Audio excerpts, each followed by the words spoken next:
អ្វីដែលយើងអាចជួយបានគឺតាមរយៈការបរិច្ចាគ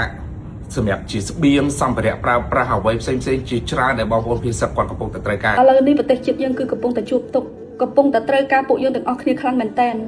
ដូច្នេះអ្វីដែលខ្ញុំចង់ឃើញគឺការរួបរวมគ្នាមិនមែនការជន់ផលិតគ្នាទេបៃឌីនិងផុនសុផារីនៅតែមានឆន្ទៈជួយពលរដ្ឋខ្មែរនិងកងទ័ពខ្មែរទោះបីធ្លាប់រងពាក្យវែកញែកពីបុគ្គលមួយចំនួនទទួលយកធម៌ពលគ្មានជាតិហ្គាជាមួយគ្រុឌជួឆើតមិនត្រឹមតែយានយន្តថ្មីទោះជាយានយន្តកំពុងប្រើប្រាស់ក៏អាចយកការគ្រីមក LLC ដើម្បីទទួលបានប្រាក់កម្ចីរហូតដល់ 75% នៃតម្លៃយានយន្តដែលកំពុងប្រើប្រាស់បើទោះបីជាធ្លាប់រងការវែកញែកគ្រឿងលុយជំនួយស្ទើរតែខ្លាចក្រអាយយ៉ាងណាក៏ដោយប៉ុន្តែបៃឌីនិងផុនសុផារីនៅតែមានឆន្ទៈជួយពលរដ្ឋខ្មែរនិងកងទ័ពខ្មែរក្នុងកលៈទេសៈដែលយោធាថៃបើកកែវវិប្រហារទ្រង់ទ្រីធំមកលើកម្ពុជាជាថ្មីនេះនៅរសៀលថ្ងៃទី9ខែធ្នូនេះគេឃើញសិល្បករនិងបុគ្គលល្បីៗជាច្រើនបន្តបន្ទាប់បានចេញមុខគៀកករកជំនួយដើម្បីជួយដល់កងទ័ពនិងពលរដ្ឋភៀសសឹកនៅតាមបណ្ដាខេត្តជាប់ព្រំដែនខណៈលោកបៃឌីដែលធ្លាប់ជាអ្នកសម្រេចជនដែលល្បីកាលពីប្រមាណខែមុននិងជាអ្នកដែលប្រមូលបានថវិកាជួយជនភៀសសឹកជាង$1 លានក៏បានចេញមុខអំពាវនាវដល់ពលរដ្ឋខ្មែរឲ្យបន្តចូលរួមជាមួយគ្នាជាថ្មីម្ដងទៀតតាមរយៈមូលនិធិរួមមួយនៅទីតាំងអ៊ីតម័រដែលមានទីតាំងនៅបឹងកក់តាមរយៈវីដេអូលោកបៃឌីបាននិយាយថាជំរាបសួរអ្នកទាំងអស់គ្នាដោយដែលអ្នកទាំងអស់គ្នាបានដឹងអញ្ចឹងឥឡូវគឺមានបញ្ហាទៀតហើយពួកចៅសៀមនៅតែបន្តឈ្លានពាននៅតែបង្កើតសង្គ្រាមហើយធ្វើឲ្យបងប្អូនរបស់យើងភៀសសឹកច្រើនមែនតើច្រើនជាងលើកមុនទៀតពេលនេះអ្វីដែលយើងអាចជួយបានគឺតាមរយៈការបរិច្ចាគសម្រាប់ជាស្បៀងសម្ភារៈប្រើប្រាស់អ្វីផ្សេងៗជាច្រើនដែលបងប្អូនភាសាគាត់កំពុងតែត្រូវការជាពិសេសនោះគឺតង់មុងភួយក៏ដូចជាអាវលងាហើយនិងសម្ភារៈប្រើប្រាស់ជាពិសេសគឺស្បៀងដែលអាចហូបចុកនៅក្នុងពេលនឹងបានណាហើយសម្រាប់សម្ភារៈប្រើប្រាស់ផ្សេងៗដូចជាម្សៅទឹកដោះគោនិយាយទៅអ្នកទាំងអស់គ្នាអាចចូលរួមជួយជាអ្វីក៏បានដែរអាចយកទៅ Eat More ដែលគាត់នឹងបើកទទួលពីម៉ោង3នេះទៅហើយអញ្ចឹងអ្នកទាំងអស់គ្នាអាច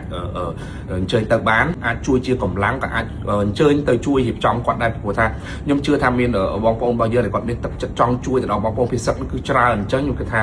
ស្បៀងនិងសម្ភារៈប្រើប្រាស់គឺប្រកាសជាច្រើនអញ្ចឹងគាត់ត្រូវការកម្លាំងដើម្បីជួយរៀបចំអីអញ្ចឹងណាទន្ទឹមគ្នានេះអតីតតារាសម្ដែងអ្នកនាងផុនសុផារីក៏បានចេញវីដេអូទទូចឲ្យមហាជនជួយទៅដល់បងប្អូនដែលភៀសសឹកខណៈដែលខ្លួនចាប់ផ្ដើមបន្តសកម្មភាពប្រមូលស្បៀងនិងរបស់ប្រើប្រាស់ពីសម្រាប់ជនជាថ្មីម្ដងទៀតដំណើរគ្នានេះអ្នកនាងផុនសុផារីក៏បានប្រកាសដែរថាដោយសារតែមានការរិះគន់រឿងការជួយជំនួយធ្វើឲ្យអ្នកដែលចង់ជួយទាំងប្រមាណគឺមានការខ្លាចក្រអាមែនទែនប៉ុន្តែឥឡូវនេះគឺខ្ញុំសូមចិត្តតែម្ដងដល់អ្នកដែលគាត់ចង់រិះគន់ឬក៏គាត់ចង់ផ្ចាញ់ផ្ចាលអីសូមទុកសិនឥឡូវនេះប្រទេសជាតិយើងគឺកំពុងតែជួបទុក្ខកំពុងតែត្រូវការពួកយើងទាំងអស់គ្នាខ្លាំងមែនទែនដូច្នេះអ្វីដែលខ្ញុំចង់ឃើញគឺការរួបរวมគ្នាមិនមែនការជន់ផលិតគ្នាទេអ្វីដែលខ្ញុំចង់សុំសំណូមពរទៅដល់អ្នកដែលគាត់មានសម្លេងទាំងប្រមាណមិនថាអាចទៅដល់ក្នុងឬក៏ក្រៅប្រទេសទេអ្វីដែលអាចជួយគ្នាបានយើងគប្បីគួរតែជួយងើបឈរឡើងកុំខ្លាចនឹងការដែលនិន្ទាកុំខ្លាចជាមួយនឹងការដែលរិះគន់អ្វីដែលរិះគន់យើងអាចកែប្រែបានយើងធ្វើអ្វីដែលរិះគន់ឲ្យធ្វើយើងបាក់ទឹកចិត្តក៏ត្រូវតែដឹងដែរថាយើងខំអស់លទ្ធភាពហើយប៉ុន្តែសម្រាប់ខ្ញុំវិញខ្ញុំអត់ខ្លាចក្នុងការខុសទេបើសិនជាការខុសទាំងអស់នឹងវាផ្ដើមចេញពីអចេតនាក៏ខ្ញុំដឹងខ្លួនឯងថាចំណុចផ្ដើមរបស់ខ្ញុំគឺខ្ញុំគ្រាន់តែចង់ឃើញប្រជាជនខ្ញុំប្រទេសជាតិរបស់ខ្ញុំនៅចំណុចមួយដែលប្រសើរបែបហ្នឹងប៉ុន្តែឥឡូវនេះទោះបីជាខ្ញុំត្រូវខុសឬក៏ខ្ញុំត្រូវមានទំនួលខុសត្រូវប៉ុណ្ណាក៏ដោយប៉ុន្តែខ្ញុំសូមចេញមុខមកជាលើកទី2ដែលប្រកាសធ្វើជាអ្នកដែលប្រមូលនៅជំនួយទៅជួយទៅដល់ជនភៀសសឹកនៅកងទ័ពបច្ចុប្បន្ននេះខ្ញុំមិនបាននៅប្រទេសយើងទេឥឡូវនេះគឺខ្ញុំនៅក្រៅប្រទេសដោយសារតែខ្ញុំយកអ៊ំខ្ញុំសង្គ្រោះបន្ទាន់នៅក្រៅប្រទេសប៉ុន្តែដល់ឡែកខ្ញុំអត់បានកិច្ចឬក៏នៅស្នុកស្រួលខ្លួនឯងទេខ្ញុំបានស្វែងឆ្វាត់ឲ្យក្រុមការងាររបស់ខ្ញុំនៅឯខ្មែរឲ្យគាត់ចាប់ផ្ដើមប្រមូលសម្ភារៈដែលត្រូវគុតគង់ទៅខាងកងទ័ពក៏ដូចជាខាងជនភៀសសឹកហ្នឹងគឺយើងចំណាយអស់$30,000ត្រូវអត់បង$30,000ហើយក្នុងការជួយទៅដល់បងប្អូនឥឡូវនេះគឺខ្ញុំសុំជាការរៃអង្គាសម្ដងទៀតបើសិនជាបងប្អូនជឿទុកចិត្តមកលើខ្ញុំ